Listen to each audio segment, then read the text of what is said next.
경건하고 즐거운 마음으로 2020년 8월 다섯째 주일 가정예배를 하나님께 드리겠습니다. 사랑하는 하나님 아버지, 저희 예배를 받아주십시오. 저희를 주님의 영으로 이끌어 주십시오. 이제 성령의 조명 시간입니다. 종소리가 들리면 다음 안내가 들려올 때까지 눈을 감고 주님의 성령으로 내 영혼이 차오르는 것을 묵상합시다. 1분간 묵상하겠습니다.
이제 찬양 소리를 들으며 마음을 다하여 주님을 찬양하겠습니다.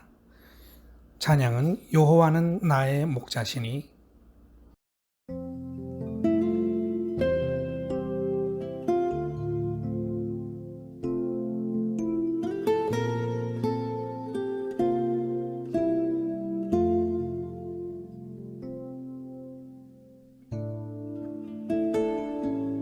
여호와는 나의 목자니 내가 부족한 없으리로다.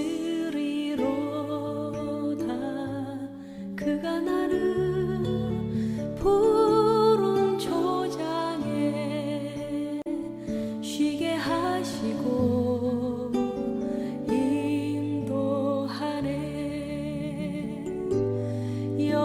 여호와는 나의 목자니 내가 부족한 없으리로다. 그가 나를 푸른 초장에 쉬게 하시고 인도하네. 사망의 음침한 계곡을 걸어도 두려워하지 않을 것은 주의 지팡이와 막대기가 나를 지키며 주님 나와 함께 하심이로다.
이제 기도하겠습니다. 하나님 아버지, 저희가 이렇게 하나님 앞에 나와 예배드릴 수 있게 인도하심에 감사드립니다. 하나님께 예배드림을 통해 저희 영혼이 기쁘게 하시고 예배자에게 주시는 신령한 은혜를 오늘 저희에게 주십시오. 어둡고 막막한 시대입니다. 우리 교회와 성도들이 혼란을 겪고 있는데 예수 그리스도 한 분께 온전히 집중하여 어둠을 밝히는 길로 한결같이 나아가게 하여 주십시오. 이 시대에 기도하는 가정마다 담대한 마음을 주시고 순종을 다짐하는 사람마다 바른 길 가게 가르쳐 주십시오. 위태로운 저희 생업의 기초를 든든히 살펴주시고 날로 고립되는 이 가정들마다 화목을 주시고 화평을 주시고 또한 즐거움을 더하여 주십시오. 예배의 자리에서 하나님께 감사와 헌신의 고백을 드립니다. 저희 고백을 기쁨으로 받아주시고 저희 생애에 주어지는 날들마다 주님의 은혜로 채워져 있음을 알게 하여 주십시오. 하나님을 찬양하는 일보다 더 아름답고 복된 일이 없는 줄 아오니 하나님의 자녀된 백성들의 영혼에 하나님을 아는 즐거움을 날마다 더하여 주십시오. 오늘 저희 예배를 성령으로 인도하시는 우리 구주 예수 그리스도 이름으로 기도드립니다. 아멘. 오늘 우리가 함께 나눌 말씀은 데살로니가 후서 1장 11절부터 12절 말씀입니다. 그러므로 우리가 언제나 여러분을 위하여 기도합니다. 그것은 우리 하나님께서 여러분을 그의 부르심에 합당한 사람이 되게 하여 주시며 또 그의 능력으로 모든 선한 뜻과 믿음의 행위를 완성해 주시기를 비는 것입니다. 이렇게 해서 우리 하나님과 주 예수 그리스도의 은혜로 우리 주 예수의 이름이 여러분에게서 영광을 받고 여러분도 그리스도 안에서 영광을 받게 하려는 것입니다. 사랑하는 교우 여러분, 오늘은 하나님께서 우리를 부르심에 합당한 사람이 되게 하시는 일에 대한 말씀을 함께 나누어 보겠습니다. 부르심에 합당하다는 것은 어떤 상태일까요? 여러분은 누가 부르면 어떻게 하십니까? 듣고 반응하죠? 예, 그것이 부름에 합당한 것입니다. 하나님께 부르심에 합당한 사람이라는 것은 하나님의 부르심을 듣는 사람입니다. 그리고 반응하는 사람입니다. 여기서 반응은 예 혹은 아니오로 대답하는 것이겠죠. 그런데 하나님의 부르심을 못 듣거나 안 들리는 사람은 그렇다고 해도 듣고 나서 아니요 하는 것을 우리는 불순종이라고 하는 것이고 부르심에 합당치 못하다고 할 수 있는 것이죠. 그러므로 우리가 부르심에 합당한 사람이 된다는 것은 먼저는 들을 수 있는 사람이 되는 것이고 다음은 이해하고 반응하는 사람이 된다는 것입니다. 하나님이 사람을 부르시는 이유는 선하신 뜻으로 이루실 각종 일을 시키려는 것입니다.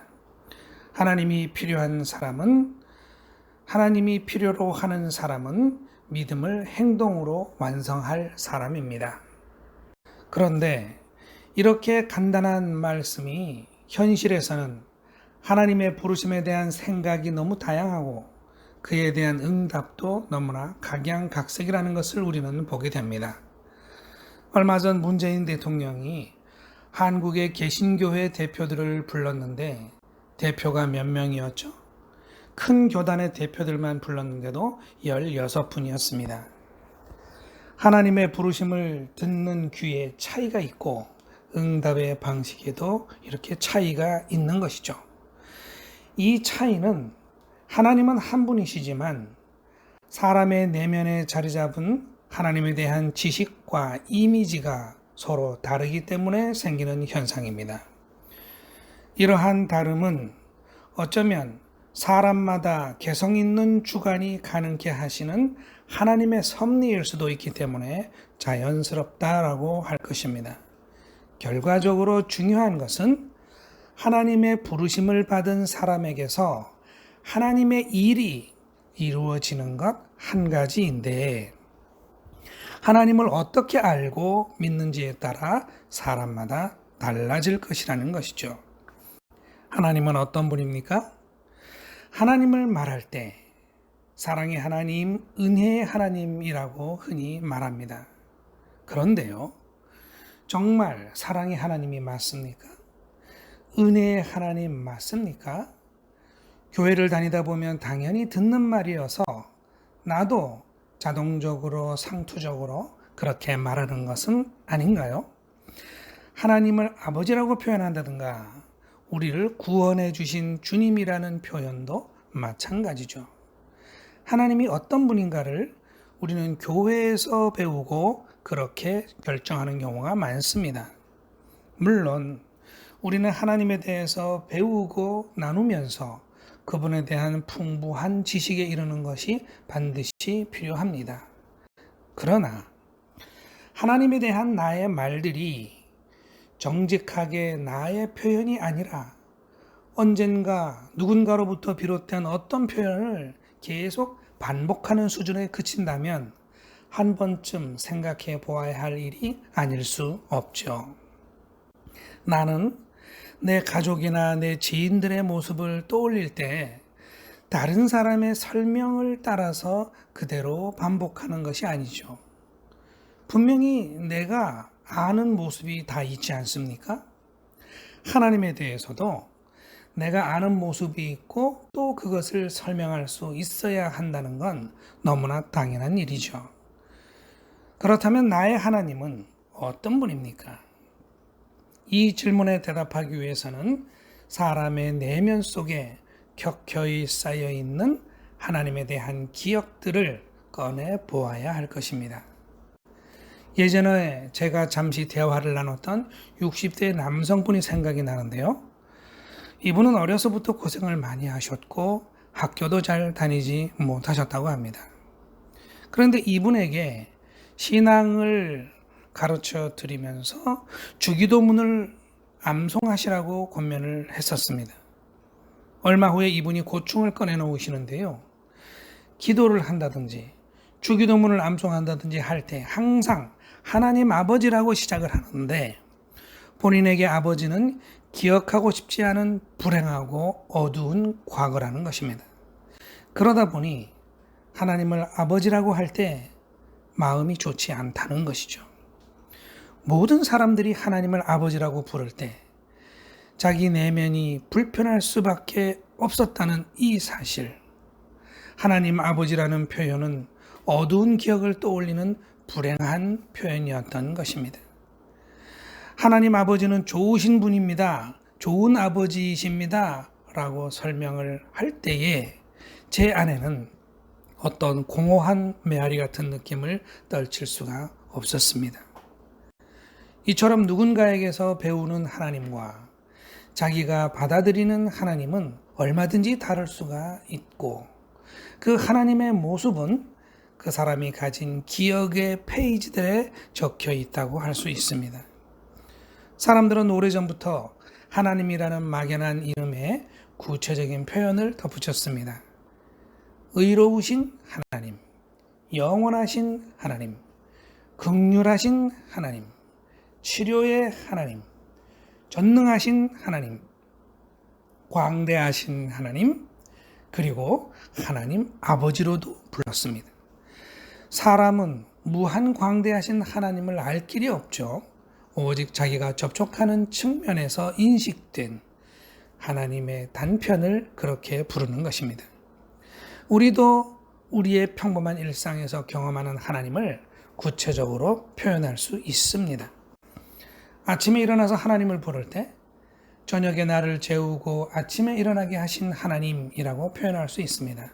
자녀를 낳은 사람은 나에게 소중한 자녀를 주신 하나님, 취업에 성공한 사람은 나에게 생업의 터를 마련해 주신 하나님, 결혼한 사람은 내게 가정을 이루게 하신 하나님, 산과 강과 바다로 간 사람들은 나에게 하나님의 솜씨를 보여주시는 하나님이라고 표현할 수 있습니다.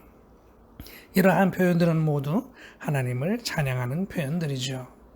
반대의 경우도 있을 것입니다.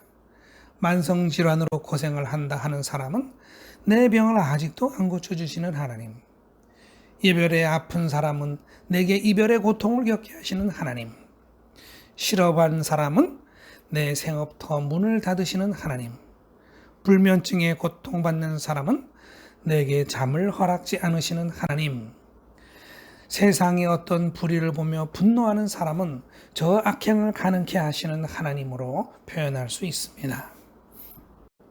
하나님은 이렇게 우리의 현실 속에서 행하시는 명백한 사실들을 통해서 우리에게 자신을 표현하고 계십니다. 찬양의 하나님이든 원망의 하나님이든 정직하게 부르는 그 하나님이 바로 나의 하나님이 되는 것이죠. 하나님을 부정적으로 표현하는 것이 옳으냐고 반문할 수도 있는데요. 하나님은 진실과 정직을 원하시는 것이지 거짓된 찬양을 기뻐하는 분은 아니시죠. 그리고 하나님을 부정적인 언어로 표현한다는 것이 하나님을 그런 존재라고 단정하기 위함이 결코 아니죠. 내 삶에 일어난 일에 대해서 깊이 묵상하면서 순종의 길을 찾기 위해서 반드시 필요한 정직한 성찰의 시간입니다. 그렇게 사람의 기억의 파노라마에 드러나는 하나님이야말로 그 사람에게 진실로 하나님의 형상입니다. 하나님의 형상은 다름 아닌 기억에 대한 이야기라고 할 수 있습니다. 그런데요, 사실 하나님에 대한 기억이 생각보다 불분명하거나 모호한 경우가 많은 것이 사실입니다. 사람은 그저 고단한 하루를 주어진 대로 살면서 자기 계획과 판단으로 살아왔을 뿐이지 하나님을 개입시킬 여지는 별로 없었다는 것이죠. 하나님의 일이라는 확신이 안 서는 그런 일들을 많이 겪다 보니 하나님에 대한 기억이 얼마 남아있지 않은 것입니다. TV나 라디오에 짬짬이 흘러나오는 사연들을 보면 가난과 질병과 장애를 한꺼번에 겪으면서 감당할 수 없는 고통 속에 신음하는 사람들을 만나게 됩니다. 저들의 고난에 찬 하루, 저들의 막막한 앞길을 생각해 보면 그 보는 사람도 괴롭기가 마찬가지입니다. 하나님의 백성들은 그러한 장면에서 침묵할 수밖에 없고 생각에 잠길 수밖에 없습니다. 아니, 하나님도 저 사람을 알고 계시지 않은가? 그런데 왜 저렇게 두실까? 하나님은 어떤 분이실까? 내 인생의 사정도 쉽지 않죠. 그러다 보니 하나님에 대한 해석은 점점 더 안개처럼 모호하게 되기 십상입니다.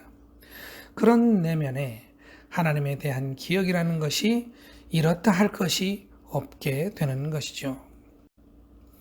하나님의 백성들 역시 밝을 때 뭔가를 얻을 때는 하나님을 기억하기 쉽지만 어두울 때, 잃어버릴 때는 하나님을 기억하려고도 하지 않습니다. 그러나 이 세상에는 선과 악이 명백하게 공존하고 있기 때문에 부정적인 경험을 하지 않을 방도도 없습니다. 옛날부터 하나님의 사람들은 질문을 해왔습니다. 하나님은 왜 사람들이 원하지도 않는 고난과 고통과 죽음 같은 것들을 빚어내시는가? 여기에 대답은 대동소이했습니다.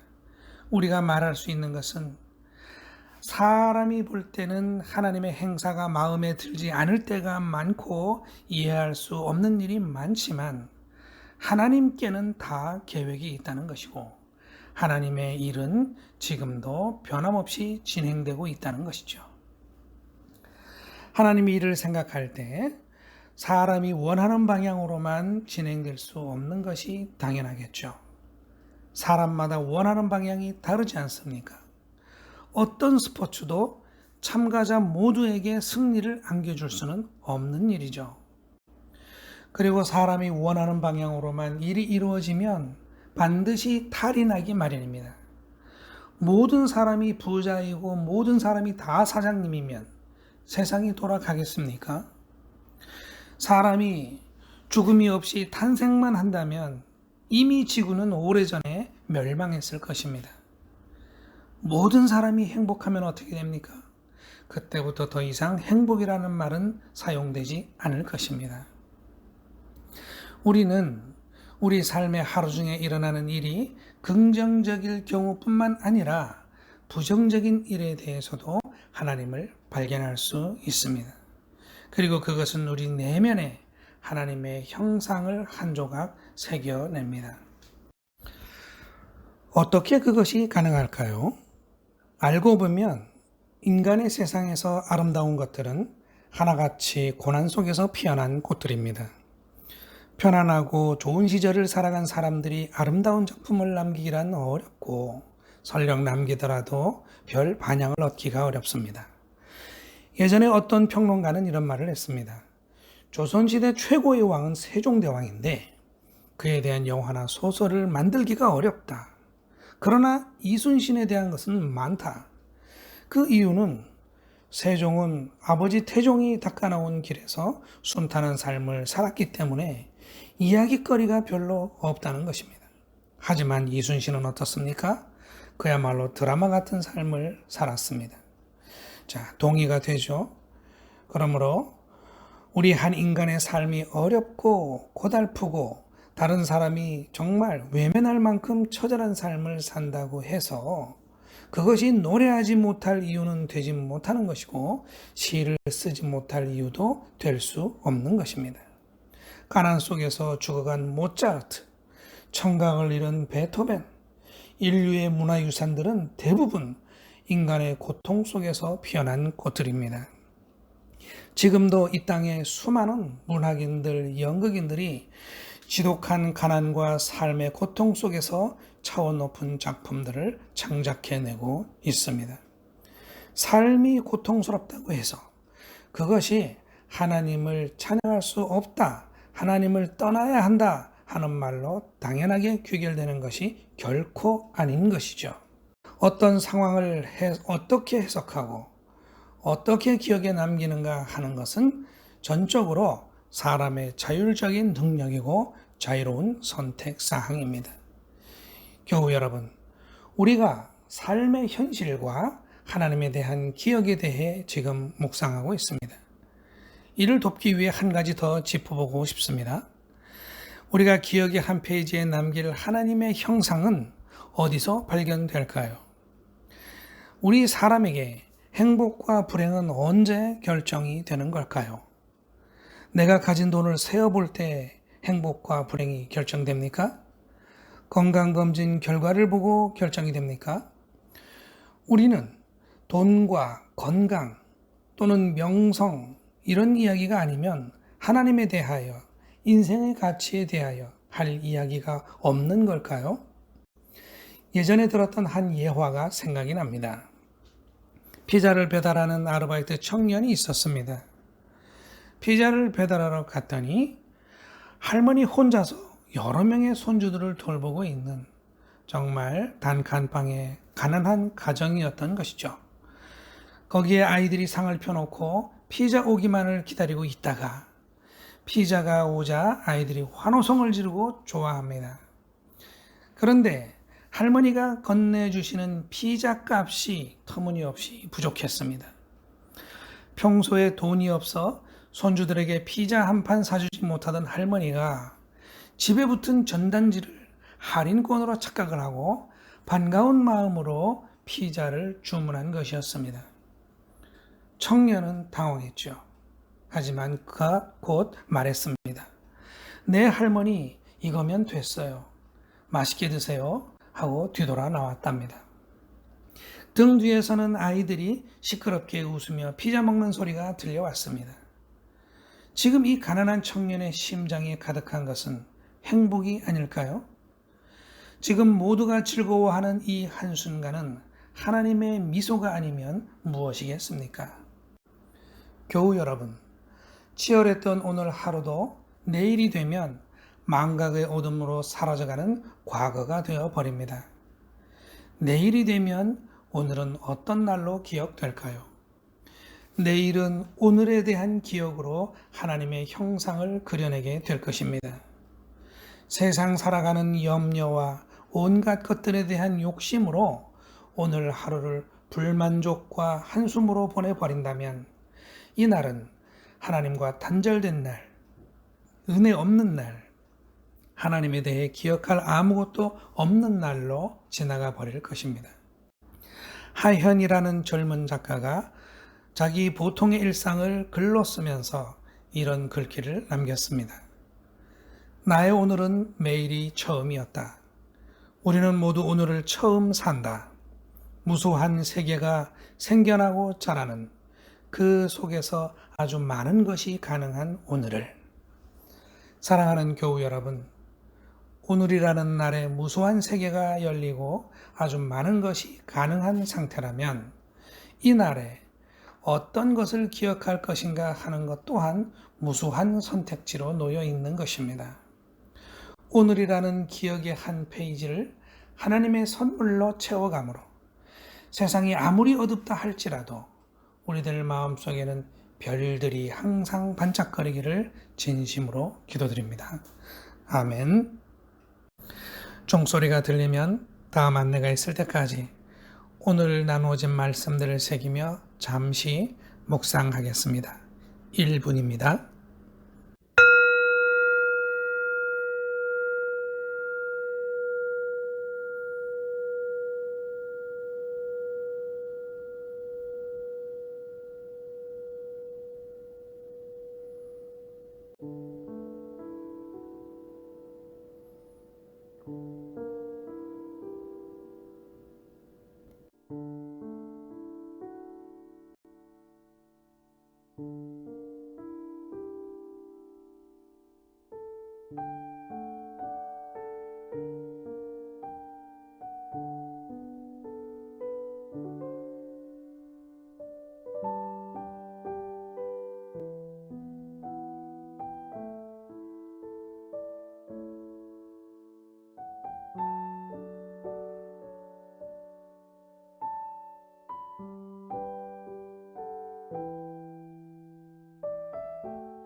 교회의 소식입니다.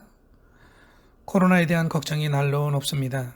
그러나 개인 방역을 잘 지키면서 근신한다면 안전하다 하는 확신을 가지시고 담대하게 생활하시기 바랍니다.